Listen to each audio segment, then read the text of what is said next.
got one at 3 and one at 6, and it's split up really well. You know, if you want, you could measure the distance between that, and if you want to make it equal, but I don't think it. I've experimented a lot with the spacing on the baffles, and it doesn't make a whole lot of difference as long as you got several different chambers to help slow the air down. Okay, like if I was happy with this layout, what I would do, and actually I have this 3/8 drive extension laying here, just to show you, you can find things around the house to tap these in. You could use a piece of wood. I have this little tool that I made a long time ago. I've beat a bunch of baffles in with it, but it's easy to find anything around the house. Of course, the first one's going to go all the way flush.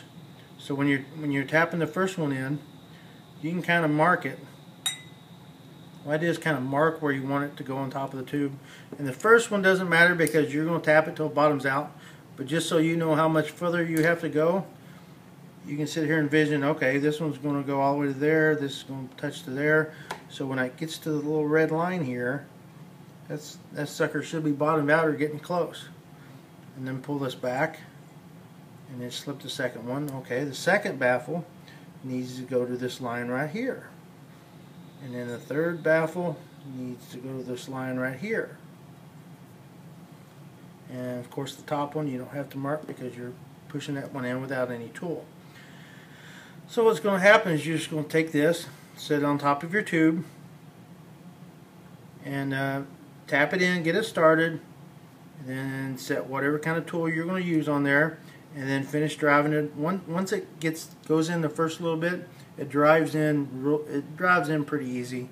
I mean, you have to tap it, but it's not very hard.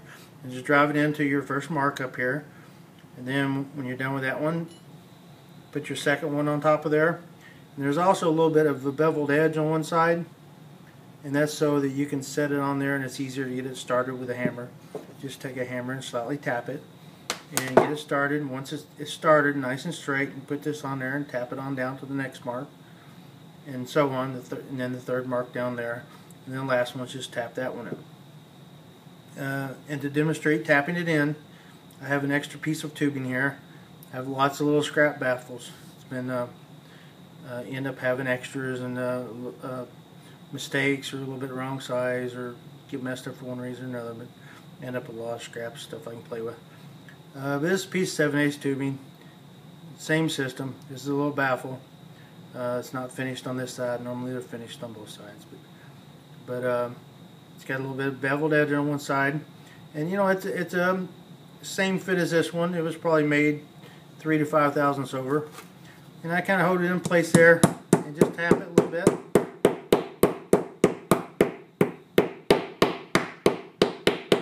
Now once it gets started, see it's nice and straight now. And if I was going to use Loctite on it, I would probably get it started and then put a little Loctite on it, and you can rub it on with your finger, wipe off the excess, and then you can finish tapping it in. And once it's tapped in, I know everything's nice and square. Take the hammer,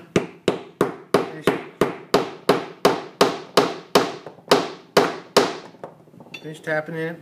Sorry, I got stuff sitting on my workbench. I forgot about that, and that's why it's making a little bit of noise. And then you take whatever you're going to use to drive it in, take your hammer,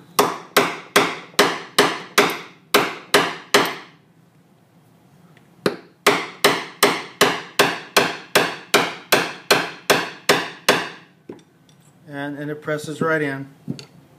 Now this one's actually really loud because I'm in the wrong part of the workbench. If I go over here where I'm over top of a leg of a table, it actually drives down a little easier.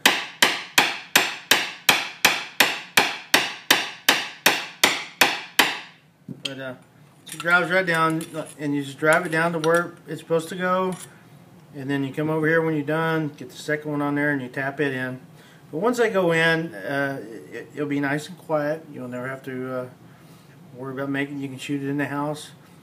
Somebody could be sitting right beside you, and they really won't hear nothing but the pellet hitting the paper.